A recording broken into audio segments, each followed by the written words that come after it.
Disorders of circulatory system. तो जो हमारा ब्लड सर्कुलेशन है उसमें कौन कौन सी डिसऑर्डर्स होती हैं उसके बारे में हम बात करेंगे। तो हमारे पास सबसे पहला है वो है हाइपरटेंशन। हाइपरटेंशन जानने से पहले आप ये जानिए कि जो है ब्लड प्रेशर कितना होता है। नॉर्मल जो ब्लड प्रेशर 120 से 80 ये होता है 120/80 अपॉन 80। सर स्लैश बोल लो। 120 millimetre of Hg upon 80 millimetre of Hg। जो 120 है millimetre of mercury, mercury 80 millimetre of mercury Hg 3/2 ही कहते हैं इसे ये रेशियो। नॉर्मल ब्लड प्रेशर होता है। ठीक है, बात करें हम यहाँ पे तो जो 120 है ये जो है वास्तव में उस समय की अवस्था है, उस समय की स्टेज है जब हार्ट ब्लड पंप कर रहा है। यानी कि ये जो है ब्लड प्रेशर 120 वाला सिस्टोलिक ब्लड प्रेशर है और नीचे वाला डायस्टोलिक। और नीचे वाला डायस्टोलिक ब्लड प्रेशर है। ठीक है, ये नॉर्मल ब्लड प्रेशर होता है।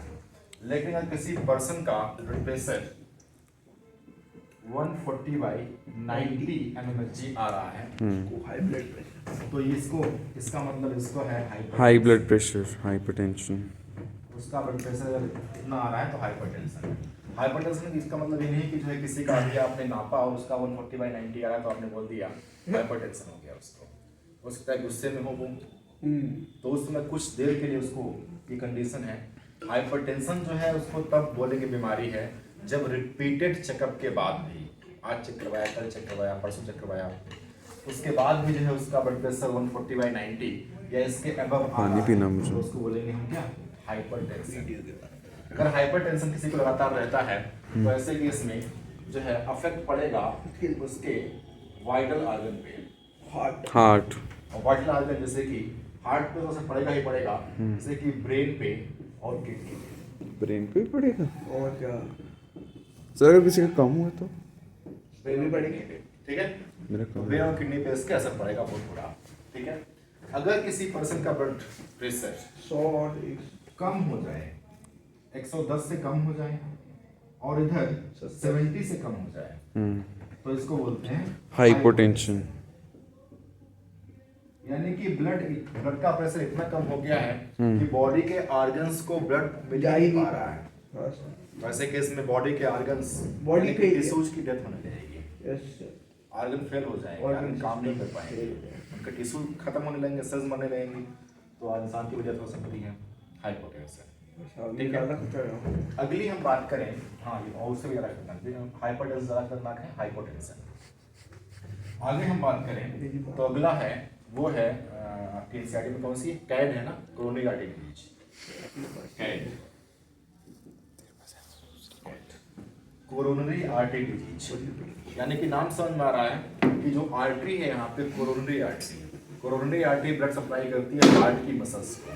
तो यहाँ पे जो है कैड कोरोनरी आर्टरी डिजीज में ब्लड वेसल्स के अंदर, कोरोनरी आर्टरी के अंदर जमा होने लगता है कोलेस्ट्रॉल, कैल्शियम, कोलेस्ट्रॉल, कैल्शियम और फैट और फाइब्रस टिश्यू या फाइबर। तो यहाँ पे फाइब्रस टिश्यू, कोलेस्ट्रॉल, कैल्शियम का जमावड़ा होने लगता है, जमा होने लगता है आर्टरीज के अंदर। तो ब्लड वेसल जो होती है आर्टरी वो नैरो हो जाती है, पतली हो जाती है, इसे बोलते हैं एथेरोस्क्लेरोसिस। तो कोरोनरी आर्टरी डिजीज में क्या हो गई, एथेरोस्क्लेरोसिस या एथेरियोस्क्लेरोसिस हो जाती है। गौरव बैरियर लेगा। एथेरोस्क्लेरोसिस लिखा है। तो ये है एथेरोस्क्लेरोसिस, इसमें ब्लड वेसल्स नैरो हो गई हैं। ठीक है, तो कोरोनरी आर्टरी डिजीज में एथेरोस्क्लेरोसिस हो जाती है, ब्लड वेसल्स नैरो हो जाती हैं। इसमें आपको याद क्या करना है, इसमें जो मेन कंपोनेंट है जिसकी वजह से ब्लड वेसल नैरो हो रही है, cholesterol, narrowing of blood vessels या कोरोनरी आर्टरी विद एज और बहुत ज़्यादा घी खाने की वजह से। ठीक है, तो इसमें जो है 4 चीजें हैं, सिंपल है याद करना, ऐसे याद कर लो, CCFF। C का मतलब है कोलेस्ट्रॉल, कैल्शियम, हाँ कैल्शियम और cholesterol, fat, cholesterol, fibre, fat और fibre. Yes sir. Fibre tissue खाने में होता है, वो तो फायदेमंद होता है। फाइबरस टिश्यू ओह, या बनने लगता है फाइब्रस टिश्यू। Got it. ठीक है, Yes, sir. तो CCFF से याद कर लो, Yes, sir. वो कंफ्यूजन नहीं होगी। तो कोरोनरी आर्टरीज में क्या हो जा रहा है, CCFF। क्या क्या हो गया इसमें, इसमें हो गया calcium, Same cholesterol, fat, fat और फाइब्रस fibrous टिश्यू। tissue. जिससे आर्टरी कैसी हो जाएगी, नैरो हो Narrow. जाएगी। इसको बोलते हैं कोरोनरी आर्टरी डिजीज। Sir, इससे वैसे block भी इसमें तो जब ब्लड वेसल्स जो ऐसी ब्लड वेसल नॉर्मल थी, ये ब्लड वेसल अब ये ब्लड वेसल्स के अंदर ये जमा होने लगी हैं चीजें, तो ये जो है ब्लड वेसल्स ब्लॉक होने लगी हैं। Oh अब यहाँ my पे- God! इतना खतरनाक स्ट्रेंथ।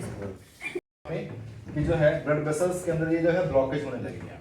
ठीक है, ब्लॉकेज होने की वजह से ये ब्लड वेसल्स क्या हो रही है, नैरो हो रही है। ठीक है, जब ये नैरो हो जाएगी तो ये हार्ट की ही जो है ब्लड वेसल है, कोरोनरी आर्टरी वगैरह है, तो हार्ट की मसल्स को ही ब्लड सप्लाई नहीं हो पाएगी। जो हार्ट की मसल्स को ठीक से ब्लड सप्लाई नहीं हो पाएगी तो हार्ट की मसल्स को Pump ब्लड नहीं नहीं कर मिलेगी, तो ऐसे केस में हार्ट की सेल्स है वो खत्म होने लगेगी, है ना। ऐसे। ये एक खतरनाक कंडीशन पहुंच गई है इसमें, कैड में, एथेरोस्क्लेरोसिस में। इसकी वजह से हार्ट अटैक भी आ सकता है। ठीक है, नेक्स्ट बीमारी कौन सी है, एंजिना। एंजाइना। बात करते हैं एंजाइना की, चलो। इधर आते हैं। एंजाइना, बात करें हम एंजाइना की, तो एंजाइना में क्या होता है, एंजाइना में जो है एक्यूट चेस्ट पेन। एक्यूट का मतलब होता है अचानक। यहाँ पे एक्यूट अचानक चेस्ट में पेन हो रहा है। आप लोगों ने कहीं फील किया होगा, अचानक से आप बहुत तेज दौड़ते चले जा रहे हैं तो सीने में अचानक दर्द होने लगता है कभी कभी। ऐसा इसलिए होता है कि जितनी तेज से आप दौड़ रहे हैं उतनी तेज से आप ऑक्सीजन नहीं ले पा रहे हैं, और यहाँ पे ब्लड सप्लाई नहीं हो पा रही है हार्ट की मसल्स को, जिसमें आप ब्लड सप्लाई हो रही है सारी, वहाँ पे ऑक्सीजन नहीं पहुँच पा रही है पर्याप्त मात्रा में। अगर ऑक्सीजन की कमी हो रही है तो ऐसे केस में अचानक से तेज से सीने में दर्द होता है, इसको बोलते हैं एंजाइना। तो यहाँ पे acute chest pain due to oxygen deficiency, यहाँ पे ऑक्सीजन की कमी हो रही है। किसमें कमी हो रही है, हार्ट की मसल्स में, हार्ट तक नहीं पहुंच पा रही ऑक्सीजन, तो इसको बोलते हैं हम लोग क्या, एंजाइना। एंजाइना जो है ये होता है मिडिल एज के लोगों को और एल्डर एज के लोगों को। ठीक है, जनरली बच्चों में नहीं होता है, ये मिडिल एज के लोगों को होता है, एल्डर एज के लोगों को एंजाइना होता है, Yes, acute sir. Chest pain होता है। ठीक है, Yes, sir. अगला है हमारे पास, सर इससे कुछ बाकी किसी को भी हो सकता है। ठीक है, इससे हो कुछ नहीं सकता है, पर थोड़ा आराम करो, जैसे ऐसी दिक्कत आए तो आराम कर लो इसमें। सर, इससे जान जा सकती है किसी की? जान जाने के तो हार्ट अटैक वगैरह आना चाहिए। अब सप्लाई ही नहीं, लगातार तुम दौड़ते चले जा रहे हो, सप्लाई ही नहीं हो पा रही है, तो कुछ भी हो सकता तो खुद ही गिर जाएगा। है, खुद ही गिर जाओगे। नेक्स्ट है हमारे पास, वो है वीडियो में हार्ट रोस्ट फेल्योर। मत कर यार। Heart failure, failure heart fail हो गया। यही हार्ट के बारे में बात करें हम, तो हार्ट का मेन काम है ब्लड को पंप पंप करना। करना। आपका मेन काम है पढ़ाई करना, हम्म। आप नहीं पढ़ाई कर रहे हैं तो आपका सिलेक्शन नहीं हो पाएगा। सिलेक्शन नहीं हो पाएगा मतलब सिलेक्शन लेना आपका मेन काम था, मतलब आप अपने काम में फेल हो गए। तो हार्ट का मेन काम है पूरी बॉडी को ब्लड सप्लाई करना, ब्लड पंप करना। तो ब्लड अगर ठीक से पंप नहीं कर पा रहा है तो उसे बोलते हैं हम लोग हार्ट फेल हो गया अपना काम करने में। ठीक है, तो इसको बोलते हैं हम लोग हार्ट फेल्योर। ठीक है, इसको ऐसे ही इसी कॉन्सेप्ट के तरीके से याद करो कि जो इसका काम है ब्लड पंप करना, वो ठीक से पंप नहीं कर पा रहा है। ठीक है, तो if heart is not pumping blood effectively, if heart is not pumping क्या खा गया ब्लड, इसे क्या बोलते हैं हम लोग, हार्ट फेल्योर। इफेक्टिवली कहने का मतलब ये है कि जितनी आवश्यकता है बॉडी को उतना ऑक्सीजन, उतना ब्लड जो है हार्ट पंप नहीं कर पा रहा है, इसको बोलते हैं हार्ट फेल्योर। इसमें कई सारी छोटी छोटी बातें हैं जो कंफ्यूज करती हैं। अगला इसमें जो है क्या होता है, जब ब्लड पंप नहीं हो पाता हार्ट के द्वारा पूरी बॉडी को, या फिर इसकी वजह से लंग्स में कंजेशन दिखाई पड़ता है। कंजेशन मतलब कचरा इकट्ठा हो जाना या आगे जाम हो जाना रास्ता। तो इसको हम लोग इसीलिए इसी हार्ट फेल्योर को हम लोग कंजेस्टिव हार्ट फेल्योर भी कहते हैं। ठीक है, कंजेस्टिव हार्ट फेल्योर भी कहते हैं इसको, क्योंकि जो है कंजेस्टिव हार्ट फेल्योर मतलब ब्लड तो लंग को भी ब्लड पंप कर रहा है ना, तो इसलिए जो है वहां भी ब्लड ठीक से पंप नहीं कर पा रहा है, लंग्स को भी, लंग के पास ब्लड पहुंच रहा है, तो इसको हम लोग कंजेस्टिव हार्ट फेल्योर भी कहते हैं। कंजेस्टिव हार्ट फेल्योर भी एक जो है, कंजेशन इन लंग भी जो है एक सिम्टम्स है हार्ट फेल्योर का। अगला है, नेक्स्ट है इसमें, हार्ट फेल्योर हो गया। अगला है इसमें कार्डियक अरेस्ट। कार्डियक अरेस्ट देखो ये एनसीईआरटी के अकॉर्डिंग छोटी छोटी बातें हैं जो एग्जाम में कंफ्यूज करती हैं आपको। एनसीईआरटी की लाइनें देगा और कंफ्यूज करेगा आपको। तो कार्डियक अरेस्ट क्या है? तो कार्डियक अरेस्ट आप ऐसे याद कर लो, हमने तुमको जो है पुलिस ने अरेस्ट कर लिया, अरे वाह वे पुलिस ठीक है। पहले तुम बहुत भाग रहे थे, तुम भाग रहे थे, तुम छोरी की तुम भाग रहे थे, तुमको तुम्हारी खूब पिटाई हुई, पुलिस ने पकड़ा, तुम खूब मारा तुमको। अब उसने तुमको अरेस्ट करके जेल में डाल दिया है। अब जब डाल दिया है जेल में तुमको नहीं मार रही है, हाँ ठीक है। तो ऐसे याद कर लो, when heart stops beating. Beat का मतलब यहाँ पे हार्ट बीट से है और वहाँ पे बीट का मतलब बीटने से है। बीटने से याद कॉन्सेप्ट लगा लो, याद कर लो, कंफ्यूजन ना हो, ठीक है। कार्डियक अरेस्ट में क्या है? Heart stop beating. बीटिंग का मतलब यहाँ पे हार्ट बीट खत्म हो रही है, ठीक है। धड़कना बंद कर, हाँ धड़कना बंद कर रहा है हार्ट। तो हार्ट स्टॉप धड़कना किस केस में हो रहा है? ये कार्डियक अरेस्ट। के केस में। डिफरेंस समझ में आ जाएगा। हार्ट फेलोर लेके आता है तो ये बताना है, ब्लड जो है पंप नहीं कर पा रहा है हार्ट अटैक के लिए जितनी आवश्यकता है। और कार्डियक अरेस्ट में हार्ट स्टॉप बीटिंग, ठीक है। अगला है इसमें एक और है हार्ट अटैक नहीं है इसमें, हार्ट अटैक, अरे ठीक है। अगला है हार्ट अटैक। कॉमन चीज नहीं रख सकते, हाथ घूम रहा है मेरा। हार्ट अटैक में क्या है? हार्ट अटैक को हम लोग मायोकार्डियल इन्फेक्शन भी कहते अजीब हैं, लगेगा। ठीक है। और इसमें क्या हो रहा है कि हार्ट की मसल्स जो है सडनली डैमेज होने लगती हैं।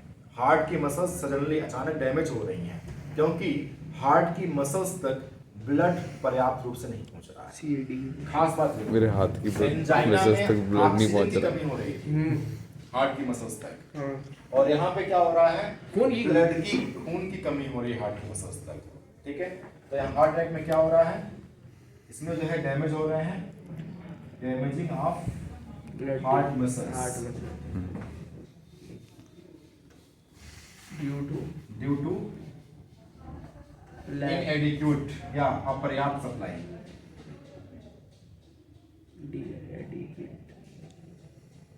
स्पेलिंग देख लेना एक बार, सही है? QUATE होगा। सही कर रहे हैं। इनएडिक्वेट ब्लड सप्लाई सप्लाई। तो ये है हार्ट अटैक, ठीक है। तो एक होता है हार्ट ब्लॉक। तो आपको याद होगा, सुन लो ऐसे ही, ऐसे नोड से इंपल्स आती है एबी नोड तक, एबी नोड एबी नोड से इंपल्स आती है एबी AB बंडल बंडल। तक, एबी बंडल से इंपल्स जाती है बंडल बंडल्स ऑफ तक, हिस बंडिकल्स तक, bundle of his, right and left bundle, पुरकिंजे fibre. अगर जो है एबी नोड के बाद ब्लड सप्लाई, एबी नोड के बाद इंपल्स आगे ना जाए, एबी बंडल से ब्लड इंपल्स आगे ना जाए, तो इसको बोलते हैं हार्ट ब्लॉक हो गया। इंपल्स आगे नहीं जाएगा तो वेंट्रिकुलर कॉन्ट्रैक्शन नहीं हो पाएगा, ठीक है। ब्लड तो पंप हार्ट नहीं हो पाएगा। याद रहेगा। तो सिंपल है। ब्लड प्रेशर में क्या हो रहा है?